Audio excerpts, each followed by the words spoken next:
उस दिन मुझे पहली बार ये एहसास हुआ कि कुछ रिश्ते बाहर से जितने सामान्य दिखते हैं, अंदर से उतने रेशों से भरे होते हैं। और मेरा अपना परिवार भी उन्हीं में से एक था। मेरा नाम रिया है और मैं दिल्ली के एक शांत और साफ सुथरे मोहल्ले में रहती हूँ। हमारा घर छोटा जरूर था, लेकिन उसमें हर जरूरी चीज मौजूद थी। एक प्यार करने वाले पिता, एक जिम्मेदार माँ और एक चंचल छोटा भाई। देखने वालों को ये लगता था कि हम एक परफेक्ट परिवार है, लेकिन सच ये था कि इस परफेक्शन के पीछे गहरी खामोशी छिपी हुई थी, जो धीरे धीरे मजिंदर से परेशान करने लगी थी।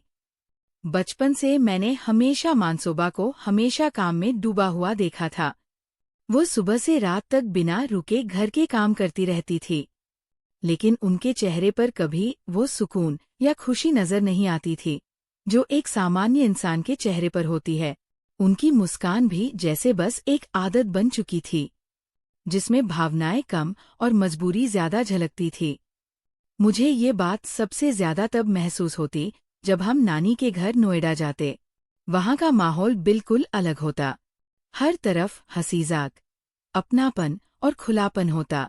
मेरी नानी सविता माँ एक मजबूत और किस्मजाज महिला थी, और मेरे मामा प्रमोद और सतीश अपने परिवार के साथ उसी बड़े घर में रहते थे। वहाँ हर वक्त किसी न किसी की आवाज गूंजती रहती थी। मेरी कजिन प्रियंका और बाकी सभी के साथ वक्त बिताना मुझे बहुत अच्छा लगता था। लेकिन सबसे अजीब बात यह थी कि वहाँ जाकर भी मेरी माँ ज्यादा देर खुश नहीं रह पाती थी। उनके चेहरे पर अचानक से बेचैनी लौट आती। वो जल्दी वापस घर चलने की बात करने लगती, जैसे वहाँ रुकना उनके लिए आसान ना हो। लेकिन मेरी उलझन यहीं खत्म नहीं होती थी। असली रहस्य तो मेरे पिता राजे से जुड़ा हुआ था, जो अपनी जिंदगी को पूरी मस्ती से जीने वाले इंसान थे। बहसते थे, घूमते थे, दोस्तों के साथ वक्त बिताते थे और घर में भी हमेशा एक पॉजिटिव माहौल बनाए रखते थे। लेकिन जैसे ही बात नानी के घर जाने की आती, उनका व्यवहार पूरी तरह बदल जाता था। जैसे ही हम वहां पहुंचते हुए गाड़ी से उतरते ही मुझसे कहते, रिया, अगर मैं बेहोश हो जाऊं तो मुझे कमरे में बंद कर देना। और हर बार वही होता। कुछ ही देर में वह सच में बेहोश हो जाते थे। वह बेहोशी इतनी गहरी होती थी कि उन्हें देखकर डर लगता था। हम उन्हें एक कमरे में छोड़ देते और लगभग 1 घंटे बाद वो खुद ही उठकर बाहर आ जाते, जैसे कुछ हुआ ही ना हो। उनके चेहरे पर कोई कमजोरी नहीं होती, कोई परेशानी नहीं होती। सबसे हैरानी की बात ये थी, ये सब सिर्फ नानी के घर में होता। दिल्ली में वह बिल्कुल ठीक रहते थे। इस अजीब सी बात ने मेरे मन में कई सवाल खड़े कर दिए थे। क्या यह कोई बीमारी थी, या फिर इसके पीछे कोई ऐसा सच छिपा था जिसे मुझसे जानबूझकर छिपाया जा रहा था? समय के साथ ये सवाल मेरे अंदर और गहरा होता गया, लेकिन मुझे कभी कोई जवाब नहीं मिला। फिर एक दिन मुझे ऐसा मौका मिला जब मुझे लगा कि अब मैं इस रहस्य के करीब पहुंच सकता हूं। वह एक शुक्रवार था। पिता 2 दिन के लिए अपने दोस्त के साथ बाहर जाने वाले थे, और इस बार विवेक भी उनके साथ जा रहा था। घर में हल्की सी भागदौड़ थी। माँ उनके कपड़े तैयार कर रही थी, लेकिन इस बार उनके चेहरे पर एक अजीब सी राह दिखाई दे रही थी, जिससे उन्हें कुछ समय के लिए किसी अदृश्य दबाव से छुटकारा मिलने वाला हो। मैंने उसी पल मौका देखा और माँ से कहा, माँ, क्यों ना हम भी नानी के घर चले। सविता दीदी की शादी की तैयारी चल रही है, सब लोग वहाँ होंगे। हम 2 दिन रहकर वापस आ जाएंगे, पापा को पता भी नहीं चलेगा। माँ ने पहले तो मना करने की कोशिश की। उनके चेहरे पर वही पुरानी चिंता लौट आई, लेकिन मेरी आंखों में छिपी खुशी को देखकर वो आखिरकार मान गई। उस पल मुझे ऐसा लगा जैसे मुझसे कोई छोटी सी आज़ादी मिल गई हो। हमने जल्दी जल्दी सामान पैक किया, और अगली सुबह जैसे ही पिता और विवेक घर से निकले, मैंने माँ का हाथ पकड़कर कहा, अब देर मत करो, चलो। और हम बिना समय गवाए नोएडा के लिए निकल गए। नोएडा पहुंचते ही मेरे दिल की धड़कन जैसे तेज हो गई थी। एक अजीब सा उत्साह था, और साथ ही अंदर कहीं हल्की सी बेचैनी, जैसे कुछ अनदेखा हमारा इंतजार कर रहा हो। जैसे ही हम नानी के घर के आंगन में दाखिल हुए, नानी सविता अम्मा चारपाई पर बैठी थी। उन्होंने जैसे हमें देखा, उनकी आंखों में चमक आ गई। मैं दौड़कर उनके गले लग गई और उन्होंने मुझे वैसे ही दुलार किया जैसे बचपन में किया करती थी। लेकिन जैसे ही उनकी नज़र माँ के हाथ में पकड़े छोटे से बैग पर गई, उनका चेहरा अचानक बदल गया। उन्होंने हैरानी से पूछा, शोभा, ये बैग क्यों लाई हो? तुम तो कभी ज्यादा देर नहीं रुकती। इससे पहले कि माँ कुछ कहती, मैं उत्साह में बोल पड़ी, नानू, हम 2 दिन के लिए आए हैं। पापा और विवेक घर पर नहीं हैं, तो सोचा आपके पास थोड़ा समय बिता ले। मेरी बात सुनते ही नानी के चेहरे का रंग जैसे उड़ गया। उनकी आंखों में एक पल के लिए डर और चिंता साफ दिखाई दी। उन्होंने तुरंत माँ की तरफ देखा, जैसे कोई अनखा सवाल पूछ रही हो। माँ ने नजरें झुका ली। उस पल मुझे कुछ अजीब तो जरूर लगा, लेकिन मैं उस एहसास को समझ नहीं पाई और सीधे अंदर भाग गई, जहाँ पहले से ही शादी की तैयारियों की धूम मची हुई थी। घर में हर तरफ रौनक थी, ढोलकी था, गूंज रही थी, लड़कियां गाने गा रही थी और हर कमरे में हंसी-मजाक चल रहा था। मेरी कज़न प्रियंका मुझे देखते ही दौड़ आई और हम दोनों जैसे एक अलग ही दुनिया में खो गए। उसने मुझे नए कपड़े दिखाए, गहने दिखाए और शादी की छोटी बड़ी तैयारी के बारे में बताने लगी। हम रात देर तक बातें करते हंसते रहे और उन पलों में मुझे ऐसा लग रहा था जैसे जिंदगी में पहली बार मैं सच में खुलकर जी रही हूँ। लेकिन इस बारी खुशी के बीच मेरी नज़र बार बार माँ भर चली जाती। वो सबके बीच होते हुए भी जैसे कहीं खोई हुई थी। उनके चेहरे पर हल्की सी मुस्कान जरूर थी, लेकिन आंखों में वही पुरानी बेचैनी साफ दिखाई दे रही थी, जैसे हर गुजरते पल के साथ उनका डर बढ़ता जा रहा था। 2 दिन कैसे बीत गए पता ही नहीं चला, लेकिन तीसरे दिन जब सुबह होते ही माँ ने कहा, हमें वापस चलना होगा। पापा कभी भी घर पहुंच सकते हैं। उनकी आवाज में घबराहट साफ झलक रही थी। मैंने थोड़ा और रुकने के लिए जिद की, लेकिन इस बार उन्होंने सख्ती से मना कर दिया। हमने जल्दी जल्दी सामान पैक किया और घर के लिए निकल पड़े। रास्ते में ट्रैफिक जाम और गाड़ी की हल्की खराबी के कारण हम देर हो गए और जैसे हम घर पहुंचे हमारे कदम वहीं थम गए। दरवाज़ा खुला था और अंदर लाइट जल रही थी। पिता हमसे पहले घर पहुंच चुके थे। माँ का चेहरा एकदम पीला पड़ गया, उनके हाथ कांपने लगे। पिता ड्राइंग रूम में बैठे हुए, उनका चेहरा बिल्कुल शांत था, लेकिन उनकी आंखों में एक अजीब सी ठंडक थी। उन्होंने हमें देखा लेकिन कुछ नहीं कहा, बस चुपचाप उठे और अपने कमरे में चले गए। उनकी ये खामोशी किसी तूफान से कम नहीं थी। मेरा दिल घबराने लगा। मैंने माँ से पूछा, माँ, आप इतना डर क्यों रही है? तो बस नानी के घर गए थे, इसमें क्या गलत है? लेकिन माँ ने हमेशा की तरह कुछ नहीं कहा। उन्होंने बस नजरें झुका ली। उस रात घर में एक अजीब सा सन्नाटा था, जैसे दीवारें भी कुछ कहने के लिए डर रही हो। मैं अपने कमरे में बैठी थी, लेकिन नींद मेरी आंखों से कोसों दूर थी। तभी मुझे माँ के कमरे से धीमी आवाज सुनाई दी। मैं धीरे से उठी और दरवाजे के पास जाकर खड़ी हो गई। अंदर पिता और माँ के बीच बहस हो रही थी। ये पहली बार था जब मैंने उन्हें इस तरह झगड़ते सुना था। पिता की आवाज में दबा हुआ गुस्सा था और माँ की आवाज में दर्द और मजबूरी दोनों साफ झलक रहे थे। शब्द साफ साफ सुनाई नहीं दे रहे थे, लेकिन इतना समझ आ रहा था कि बात सिर्फ नानी के घर जाने की नहीं थी। इसके पीछे कोई बहुत पुरानी और गहरी बात छिपी हुई थी। उस रात मेरे मन में एक फैसला पक्का हो गया, अब मैं इस रहस्य को जानकर रहूंगी, चाहे इसके लिए मुझे कुछ भी करना पड़े। अगले दिन मैंने पिता से कहा कि मुझे फिर से नानी के घर जाना है। सभी दादी की शादी की तैयारियां अभी पूरी नहीं हुई है और लड़कियों को मेरी जरूरत है। पिता ने पहले मना करने की कोशिश की। उनके चेहरे पर एक पल के लिए वही बेचैनी लौट आई, लेकिन मैंने अपनी बात पर जोर दिया और आखिरकार वो मान गए। लेकिन इस बार उन्होंने विवेक को मेरे साथ भेजने का फैसला किया। मुझे पता था कि ये मौका आसान नहीं होगा, लेकिन यही एक रास्ता था जिससे मैं इस रहस्य के करीब पहुंच सकती थी। जैसे ही मैं नानी के घर पहुंची, इस बार मेरे मन में पहले जैसा उत्साह नहीं था, बल्कि एक अजीब सी गंभीरता थी।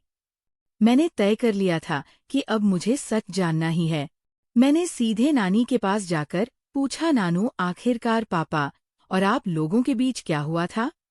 माँ हमेशा छिपकर क्यों आती है और आप लोग हमारे घर क्यों नहीं आती? मेरी आवाज में अब जिद नहीं, बल्कि एक सच्चा सवाल था, जिसे सुनकर नानी कुछ पल के लिए बिल्कुल शांत हो गई। उनकी आंखों में पुरानी यादों की परछाइयां तैरने लगी। वो कुछ कह नहीं पा रही थी कि तभी बड़े मामा प्रमोद आए और उन्होंने मेरे कंधे पर हाथ रखकर कहा, रिया, तुम चिंता मत करो, सविता की शादी में से पहले मैं सब ठीक कर दूंगा।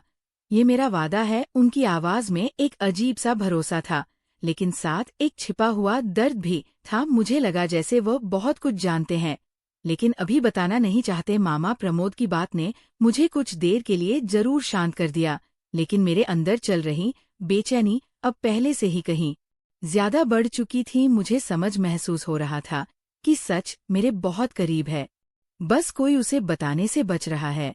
उसी शाम मामा मुझे घर छोड़ने आए, लेकिन हमेशा की तरह इस बार भी वह दरवाजे के अंदर नहीं आए। उन्होंने बाहर से कहा कि वह किसी पर दबाव नहीं बनाना चाहते और लौट गए। उनकी ये झिझक मुझे और अजीब लगी, जैसे हमारे दोनों परिवारों के बीच कोई अनदेखी दीवार खड़ी हो जो सबको रोक रही हो। घर के अंदर माहौल फिर से सामान्य दिख रहा था, लेकिन अंदर ही अंदर कुछ टूट रहा था। ये मुझे साफ महसूस हो रहा था। कुछ दिन ऐसे ही बीत गए और फिर एक दिन अचानक मामा प्रमोद हमारे घर आए। उनके हाथ में सविता दीदी की शादी का कार्ड था। पिता ने जैसे उन्हें देखा, उनके चेहरे पर हैरानी और झिझक साफ दिखाई दी। कुछ पल के लिए कमरे में सन्नाटा छा आ गया। फिर मामा धीरे से बोले, राजेश भाई, जो हो गया उसे ही भूल जाते हैं। वक्त बीत चुका है कि हम फिर से पहले जैसे नहीं हो सकते। आखिरकार हम एक ही परिवार हैं। उनकी आवाज में सच्चाई थी और एक उम्मीद में थी। पिता कुछ सेकंड तक उन्हें देखते रहे, फिर अचानक उठकर उन्हें गले लगा लिया। ये पल मेरे लिए किसी चमत्कार से कम नहीं था। माँ की आंखों में आंसू आ गए, लेकिन इस बार वो आंसू दुख के नहीं, बल्कि रात के थे, जैसे बरसों पुराना बोझ उतर गया हो। उस दिन पहली बार मुझे लगा कि शायद अब सब ठीक हो जाएगा। धीरे धीरे हमारे परिवारों के बीच दूरियां कम होने लगी। नानी और मामा अब हमारे घर आने लगे और माँ भी खुलकर अपने मायके जाने लगे। घर में फिर से ऐसी लौट आई, लेकिन मेरे मन में अब भी एक ही सवाल बाकी था। वह सवाल जो बार बार नानी के घर जाते ही मेरे सामने खड़ा हो जाता था।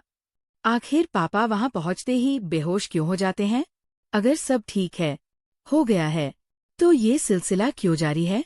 इस सवाल का जवाब मुझे हर हाल में चाहिए था, और वह मौका भी मुझे जल्दी मिल गया। सविता दीदी की शादी का दिन आ गया। पूरा घर रोशनी में जगमगा रहा था। ढोलक की आवाज गूंज रही थी। हर कोई खुश था। पिताजी भी इस बारे में हमारे साथ गए थे और सामान्य दिखने की कोशिश कर रहे थे। वो सबसे मिले रहे थे, मुस्कुरा रहे थे, लेकिन मैं उनकी आंखों में छिपी घबराहट साफ देख पा रही थी। जैसे ही नानी के घर पहुंचे, कुछ देर सब ठीक रहा, लेकिन अचानक वही हुआ जिसका डर था। पिता की तबीयत बिगड़ने लगी। उनका चेहरा पीला पड़ गया और कुछ ही पलव बेहोश होकर गिर पड़े। घर में अफरातफरी मच गई। मामा उन्हें तुरंत उठाकर अंदर कमरे में ले गए। माँ रोने लगी और बार बार यही कह रही थी कि जब भी वो मायके आती है, कुछ ना कुछ बुरा हो जाता है। सब लोग परेशान थे, लेकिन मेरे अंदर इस बार डर से ज्यादा एक जिद थी। मैं जानती थी कि आज मुझे सजान कर रहना है। जब सब लोग बाहर बहस थे और माँ भी रोते हुए बाहर खड़ी थी, मैं धीरे से उस कमरे में चली गई जहाँ पिता को लिटाया गया था। दरवाजा आधा बंद था। मैं चुपचाप अंदर गई और एक कोने में छिपकर खड़ी हो गई। मेरा दिल इतनी तेजी से धड़क रहा था कि मुझे डर था कि कहीं उसकी आवाज बाहर ना सुनाई दे। कुछ ही मिनटों बाद मैंने जो देखा, उसने मेरी सारी सोच बदल दी। पिता ने धीरे से अपनी आंखें खोली और फिर उठकर बैठ गए। उनके चेहरे पर कोई कमजोरी नहीं थी। वह बिल्कुल ठीक थी, जैसे कुछ हुआ ही ना हो। मेरे पैरों तले जमीन खिसक गई। मैं अपने आप को रोक नहीं पाया और उनके सामने आ गई। मैंने कांपती आवाज में कहा, पापा आप ठीक है? तो फिर ये सब क्या है? आप ये नाटक क्यों करते हैं? मेरी आवाज में गुस्सा कम और दर्द ज्यादा था। पिता ने मुझे देखा। उनकी आंखों में गहरी थकान और पुराना दर्द साफ झलक रहा था। उन्होंने गहरी सांस ली और कहा, शायद अब समय आ गया कि तुम सच जानो। उन्होंने मुझे अपने पास बैठाया और अपनी कहानी शुरू की। वह कहानी जो हमारे परिवार के हर रहस्य की जड़ थी। उन्होंने बताया कि ये बात उस समय की जब वो गांव में रहते थे और उनकी जिंदगी में एक लड़की थी, राधा। वह उनकी कजिन थी और बचपन से ही उनका रिश्ता तय था। दोनों एक दूसरे से बहुत प्यार करते थे, लेकिन जब तक पिता पढ़ाई के लिए शहर आए तो हालात बदलने लगे। राधा को डर था कि वो उन्हें भूल जाएंगे, और एक दिन जब दोनों फोन पर बात कर रहे थे तो राधा के घर वालों ने उन्हें पकड़ लिया। उस समय से रिश्ते को गलत माना जाता था और राधा को इसकी सजा मिली। उसे बहुत अपमान और मार सहनी पड़ी। जब पिता को ये बात पता चली तो वह तुरंत गांव पहुंचे, लेकिन वहां दोनों परिवारों के बीच इतना बड़ा झगड़ा हुआ कि रिश्ता हमेशा के लिए टूट गए। पिता के परिवार को गांव छोड़ना पड़ा और राधा की शादी किसी और से कर दी गई। पिता ने ये कहते हुए अपनी बात खत्म नहीं की, बल्कि आगे जो कहा उसने मुझे अंदर तक हिला दिया। उन्होंने कहा कि बाद में जब उन्होंने माँ से शादी की और पहली बार नानी के घर आए तो उन्हें पता चला कि राधा अब उनकी बड़ी मामी बन चुकी है, और ये सुनते ही मेरे दिल की धड़कन रुक सी गई। मुझे समझ नहीं आ रहा था कि ये सब कितना गहरा और दर्दनाक सच है। पिता ने बताया कि उस दिन के बाद उन्होंने खुद को उस घर से दूर रखने का फैसला किया ताकि किसी की जिंदगी में फिर से कोई तूफान ना आए। लेकिन माँ अपने मायके से बहुत प्यार करती थी, इसलिए वह छिपकर वो वहां जाती थी, और मैं बेहोश होने का नाटक इसलिए करता हूँ ताकि मेरी मौजूदगी से किसी को कोई परेशानी ना हो, ताकि ना कोई पुराना जख्म हो रहा हो, ना कोई नया झगड़ा शुरू हो। उनकी आवाज सुनकर मेरी आंखों में से आंसू बहने लगे। मुझे पहली बार एहसास हुआ कि कभी-कभी सबसे मजबूत दिखने वाले लोग ही सबसे ज्यादा दर्द छुपाए होते हैं, और मेरे पिता भी उन्हीं में से एक थे। पिता की बात सुनकर मेरे अंदर से जैसे सब कुछ थम सा गया था। अब तक जो सवाल मुझे बेचैन कर रहे थे उनका जवाब मेरे सामने था, लेकिन उस जवाब के साथ एक ऐसा दर्द भी जुड़ा था जिसकी मैंने कभी कल्पना नहीं की थी। मैंने पहली बार अपने पिता को इतने करीब से समझा था। वो सिर्फ एक हंसमुख इंसान नहीं थे, बल्कि एक ऐसा दिल थे जिसने अपनी मोहब्बत, अपने जज्बात और अपनी खुशियां तक को दबाकर सिर्फ अपने परिवार की शांति को चुना था। मैं बिना कुछ बोले उनके गले लग गई, और मेरी आंखों से आंसू रुकने का नाम नहीं ले रहे थे। पिता ने धीरे से मेरे सिर पर हाथ फेरा और कहा, बेटा, कुछ सच ऐसे होते हैं जिन्हें हम छुपा लेते हैं ताकि बाकी सबकी जिंदगी आसान रह सके। लेकिन अब जब तुम जान चुकी हो तो मैं चाहता हूँ कि ये बात यहीं तक रहे। हमारे परिवार की खुशियों पर इसका कोई असर न पड़े। मैंने सिर हिलाकर उनकी बात मान ली, लेकिन उस दिन के बाद मेरे अंदर बहुत कुछ बदल चुका था। मैं पहले जैसी मासूम नहीं रही थी। अब मैं हर रिश्ते की गहराई को महसूस करने लगी थी। उस दिन के बाद शादी का माहौल फिर से धीरे धीरे सामान्य हुआ, लेकिन अब मेरे लिए हर मुस्कान के पीछे छिपी कहानी भी साफ नजर आने लगी थी। राधा मामी भी शादी में थी। मैं उन्हें दूर से देख रही थी। उनके चेहरे पर एक सुकून था, जिससे उन्होंने भी अपने अतीत को स्वीकार कर लिया हो और आगे बढ़ना सीख लिया हो। एक पल के लिए हमारी नजरें मिली और मुझे ऐसा लगा जैसे वह भी सब कुछ समझ रही हो। बिना कुछ कहे एक अजीब सा अपनापन महसूस हुआ। शादी खुशी खुशी संपन्न हो गई और हम सब वापस अपने घर लौट आए। लेकिन इस बार सब कुछ पहले जैसा नहीं था। इस बार रिश्तों में कोई बोझ नहीं था। माँ अब बिना किसी डर के अपने मायके जाने लगी और पिता भी अब वहां जाने से नहीं कतराते थे। सबसे बड़ी बात यह थी कि अब उन्हें बेहोश होने का नाटक नहीं करना पड़ता था, क्योंकि अब किसी को किसी से कोई शिकायत नहीं थी। मामा और पिता के बीच भी धीरे धीरे सब कुछ सामान्य हो गया और दोनों परिवारों में फिर से एक हो गए। हमारे घर में अब पहले से ज्यादा रौनक रहने लगी थी। नानी का आना जाना बढ़ गया था और हर त्योहार अब पहले से ज्यादा खुशी के साथ मनाया जाने लगा था। एक दिन मैं कुछ छत पर बैठी थी और पिछले कुछ दिनों के बारे में सोच रही थी। मुझे एहसास हुआ कि जिंदगी में कई बार हम जो देखते हैं वह पूरी सच्चाई नहीं होती। हर इंसान के अंदर एक कहानी छिपी होती है, कुछ दर्द, कुछ मजबूरी और कुछ ऐसे फैसले जो दूसरे की खुशी के लिए लेता है। मेरे पिता ने वैसा ही एक फैसला लिया था। उन्होंने अपनी मोहब्बत को भुलाकर अपने परिवार को चुना और मेरी माँ ने भी अपने दर्द को सहकर इस रिश्ते को निभाया और आखिर में सबने एक दूसरे को समझकर माफ कर दिया। शायद यही असली रिश्तों की खूबसूरती होती है, जहाँ गुस्से से ज्यादा जगह माफी ले लेती है और दर्द से ज्यादा ताकत मोहब्बत में होती है।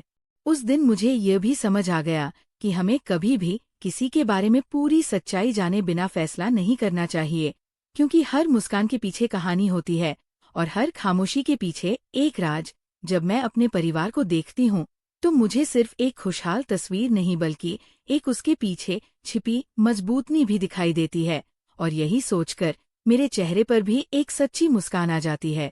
दोस्तों, चैनल को सब्सक्राइब कर लेना अगर